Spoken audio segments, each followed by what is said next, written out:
While my title may be a little bit clickbaity, I truly don't feel my friends are absolutely wrong about any opinion, because an opinion is just that. But neither one of us are right or wrong. But we have so much to talk about. We're going to go over my views about the Age of the Prime Silverbolt a little bit more, tackle all this week's news, and share our poll results coming up right now on Transformers Talk Raw.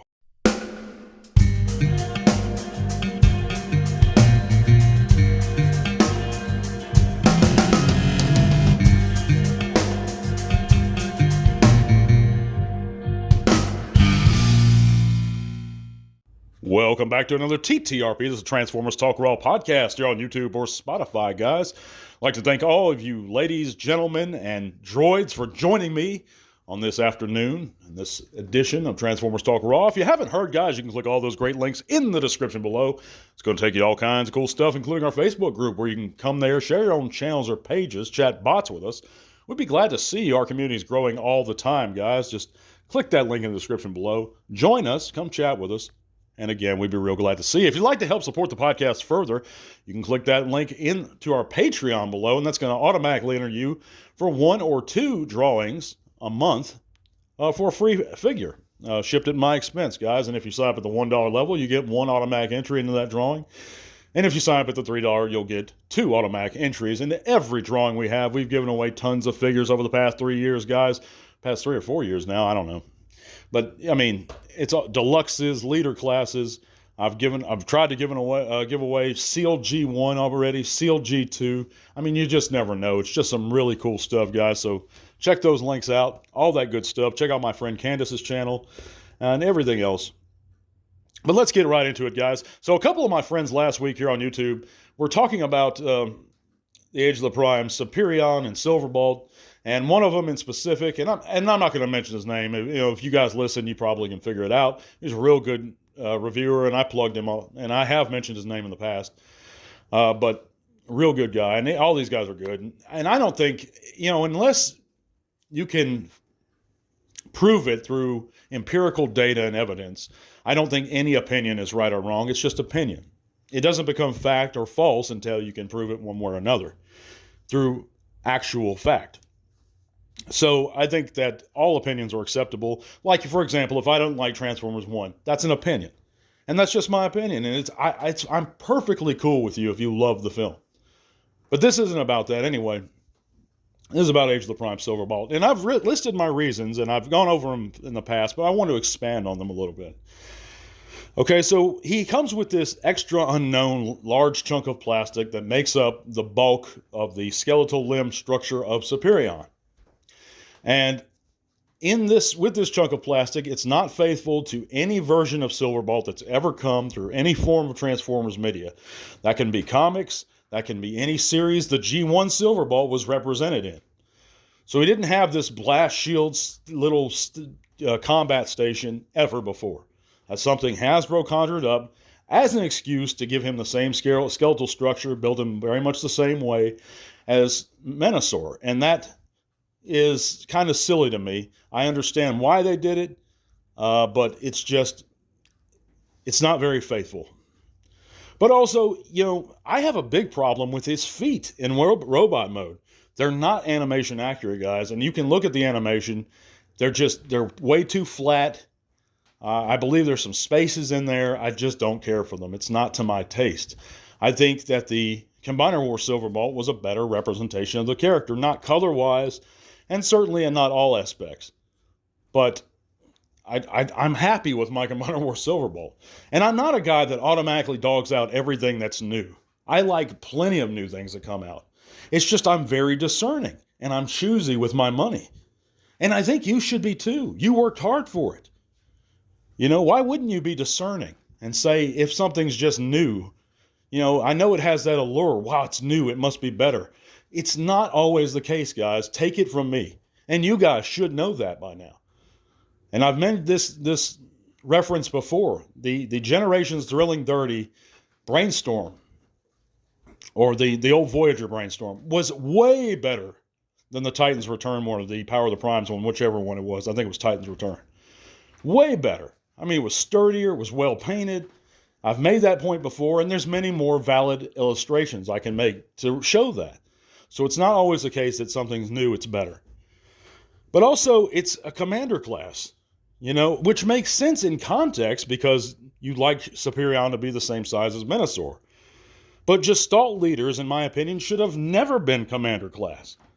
There's no reason why they couldn't have done those guys at leader class. People say, well, engineering. I don't think, I've seen leader classes that were extremely well engineered, in my opinion. I think it could have been done. But you say amount of plastic. We see there's a trend going on where Titans are getting smaller. Commander classes are getting smaller. Jetfire. We started out, Commander class was reserved alone for large characters. Jetfires, your Skylynxes. But now we see a trend where everything's getting smaller and they're charging you more money for it. And I truly feel in my heart they could have been done at leader class. So you're paying the same price as you are as like Studio Series 86 Optimus for a Silverbolt. Very much a secondary character.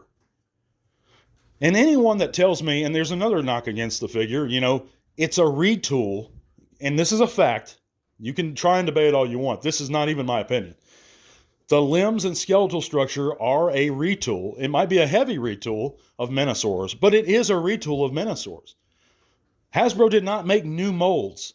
They took an existing skeletal structure and they altered it, the die-cast. And you know why? Because it saved them money. It wouldn't have made sense for them to tool new molds when they have molds almost very similar to it. I mean, you look at them closely and there's differences, but basically they're the same. That's how you can tell it's a retool. But those are my grievances with the Age of the Prime Silverbolt. I don't think it looks terrible. I just think there are some things about it I don't care for.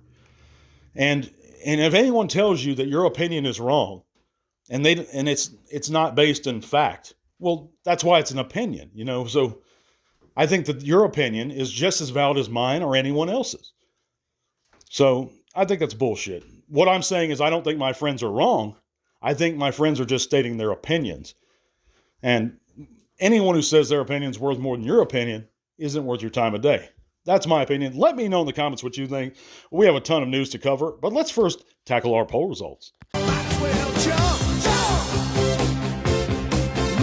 Check out the poll results. And last week we asked the question, which Quake do you prefer in your collection? And out of 126 votes, 79% said the Legacy Quake, with a mere 21 opting for the old Titans Return version. And I can see the logic here, guys. There's lots of things I like better, and I own both of them. I held off for a while about the Legacy one, just because I already had the Titans Return one, and I was happy with it. But there are things that are better about the Legacy version. To me, the coloring is a little bit more accurate. The head sculpt's a little bit more accurate. However, there's things I love about the Titans Return version way more. I love the decals on his shoulders with the lightning bolts. That's cool. But he is a headmaster. He's not a target master. I think the old one's a little bit more fun to transform, in my opinion, flip back and forth. But yeah, I can see preferring the new one in that case, because he's a little bit more accurate. He's a target master. And that's, in the end, why I chose him also. So yeah, I agree with you guys on that one. But let's go ahead and move along to this week's news. And this week, guys, we're going to top off the news, with the report out of AMK. We know that a report from Yellow Park, we know that their AMK Pro Rise of the Beast Scourge, we have new official stock images for him. And he's up for pre-order for $53.99 via the Yellow Park website. Of course, he features a metallic finish, LED effects, a die-cast inner frame. He's highly articulated. And and he even has a weathering effect, I believe, applied to this figure. And the closer I look at these Yellow Park figures, guys, I'm really, really impressed. I mean, they look fantastic. And if you have picked one up, let me know in the comments what you think of these figures. But moving on, we also have a report from the U.S. That the Transformers Mix Mashers have been found at U.S. retail. It's a Target in Minnesota. And of course, those feature, this is Optimus Primal and Starscream, and this is similar to another line. I don't know if it's called, not Changeables, but it was another one. Hero Smashers, I don't know, something like that, where you can mix up their parts. And it's obviously based for a younger audience, a younger Transformer fan, but they look really good for what they are. We also know that Hasbro Pulse Asia is shutting down for some unlisted reason, which limits fans on how fans over there can acquire HasLabs and other exclusive products easily. It's going to be very difficult moving forward for them. And so that's sad news, and I don't know why. And that troubles me more than another bit of news that we're going to come to a little later, but it's very curious why Hasbro Pulse Asia would shut down, and they listed no reason. Of course, they put out this statement apologizing and thanking fans, but they didn't really list why. I guess they weren't making enough money. That's sad news. But a bit of the good news is that Alan Oppenheimer, the legendary voice of Beachcomber, Seaspray, Warpath, and Breakdown, is going to attend Transformers Con Los Angeles on March 7th through the 9th this year.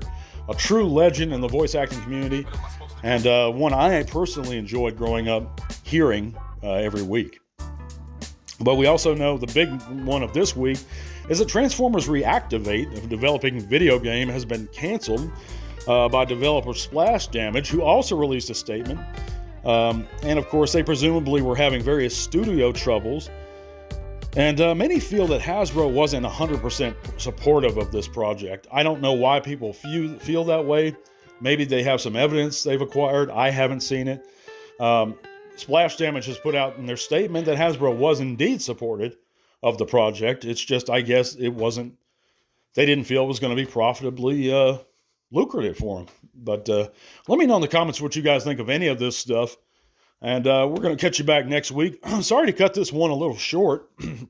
I'm snowed in at the moment, and we're experiencing several winter storms in my area of the United States. But I hope you guys are staying safe, staying warm. God bless, and I promise you we're going to get into a good one next week. And probably do another giveaway here in the next week or two. So check out all those links in the description. Let me know what you think of any of this stuff. God bless, and to all our one guys. This podcast is made possible thanks to the support of listeners like you. Thank you.